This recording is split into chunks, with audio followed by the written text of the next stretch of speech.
Hoje eu vou compartilhar com vocês 3 coisas que se o pai de família cometer, toda a família pode ir por água abaixo.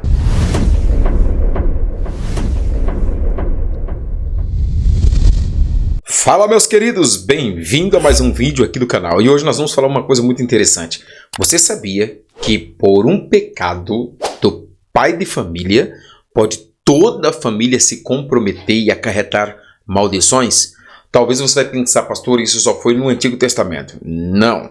No Novo Testamento, na graça também isso é possível. Se porventura o pai de família, que é o sacerdote responsável pela família, ele esconder pecados, camuflar pecados, deixar algo em oculto e não confessar, não se arrepender ou ser omisso de alguma coisa, toda a família inteira paga. Primeira coisa, nada melhor do que começar na introdução do primeiro homem que Deus criou, Adão. Todos nós sabemos que o pecado introduziu depois que o homem desobedeceu a Deus e a consequência foi drástica. Até hoje muitos pensam que a culpa foi da mulher. Mas e se eu falar para você que não foi? Se a gente for analisar o texto com carinho, você vai perceber que a ordem de Deus para não comer do fruto foi dada especificamente para o homem. A prova disso é que quando a mulher é enganada pela serpente e ela come do fruto, tudo ainda continua normal. O pecado ainda não entra. Ninguém percebe a nudez, ninguém percebe a revolta dos animais, a terra não tem abrolhos, tudo está normal. Mas quando a mulher leva o fruto para o homem e oferece o fruto para ele está cônscio do que Deus falou. Mas infelizmente ele acabou comendo do fruto. Não, a culpa não foi da mulher.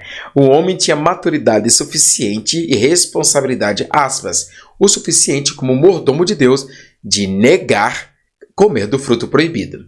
Infelizmente, ele comeu do fruto proibido e a consequência foi terrível. E eu vou citar para você.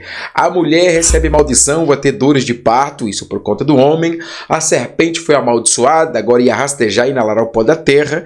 E o homem agora, a maldição foi desviada para a terra germinou abrolhos e agora ele ia sofrer pena de morte com o tempo. Ele ia morrer, que agora o salário do pecado é a morte.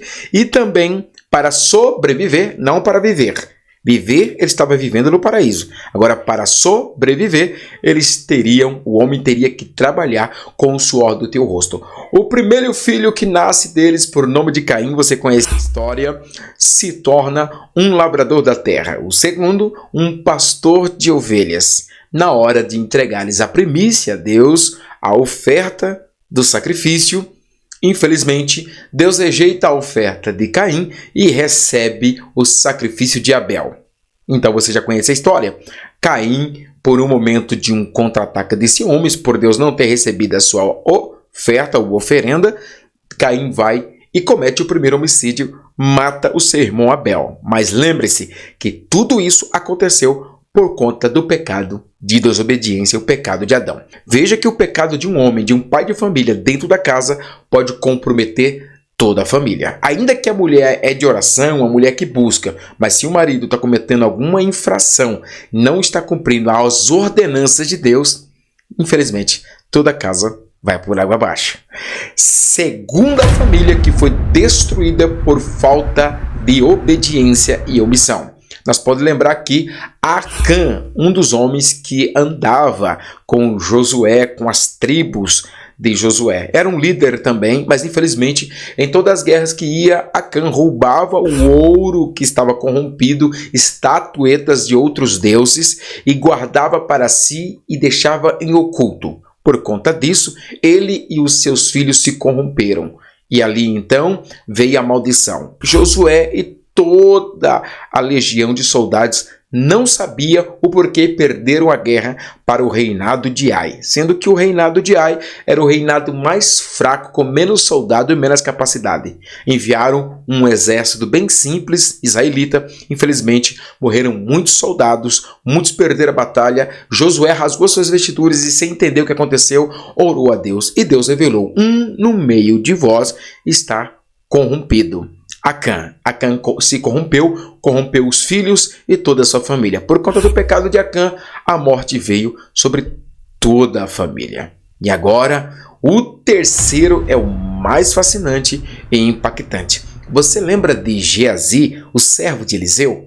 Ele viu os milagres, viu a glória de Deus. Uma certa feita, quando Eliseu deu a ordem, profetizou para Naamã dar os 7 mergulhos para ser curado da lepra.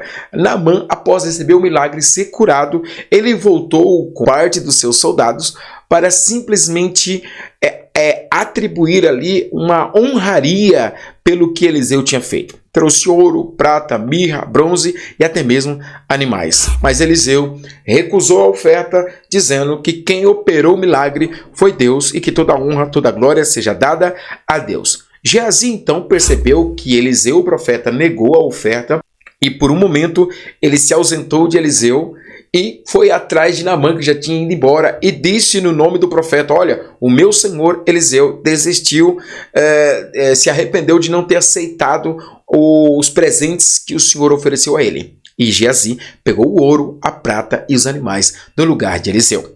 Mais tarde, quando ele apareceu, Eliseu pergunta: onde você estava, Geazi? E Geazi respondeu: eu estava em um determinado lugar. Pelo Espírito Santo, Eliseu percebeu que Geazi estava mentindo. Por conta disso, a lepra de Naamã, olha a maldição, foi transferida para Geazi e toda a sua família. Todos padeceram de lepra. Geazi, sua mulher, seus filhos, os filhos dos teus filhos e toda a sua família foram amaldiçoadas por um pecado de um homem. Ou seja, toda a família, que quando alguns estão tentando andar certo, mas o cabeça, o sacerdote, não quer andar conforme a vontade de Deus, atrai maldição para dentro da casa. Por isso que talvez tenha aquelas mulheres que oram há anos e nada sai do lugar. Por quê, pastor? Porque Deus respeita princípios. Se porventura alguém, mesmo na graça, está não correspondendo com a palavra de Deus, está andando em mentira, conforme a Bíblia diz em João capítulo 8, verso 44, que quem mente é filho do diabo e é comparado ao próprio pai da mentira, que é Satanás. Se porventura alguém anda em discordância, em dissensões e discórdias, o pecado vai atingir essa família, a maldição vai trazer um grande declínio. Porque a responsabilidade de toda a família é do sacerdote, é do cabeça, é do pai de família. Por isso, minha senhora, você que é solteira, antes de casar, examine-se bem o homem que você vai tomar aí sobre o seu marido para todo sempre, até a morte o separar. Caso contrário, a senhora vai estar comprando briga com o mundo espiritual, uma grande maldição vai vir sobre você.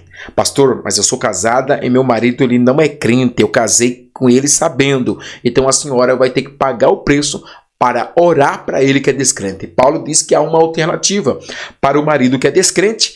Faça uma oração para que você, sendo crente, venha santificá-lo. Percebe-se a palavra santificá-lo? Quer dizer que ele está na sujeira, mas por intermédio da sua busca, o Espírito Santo, por misericórdia, vai converter aquela situação.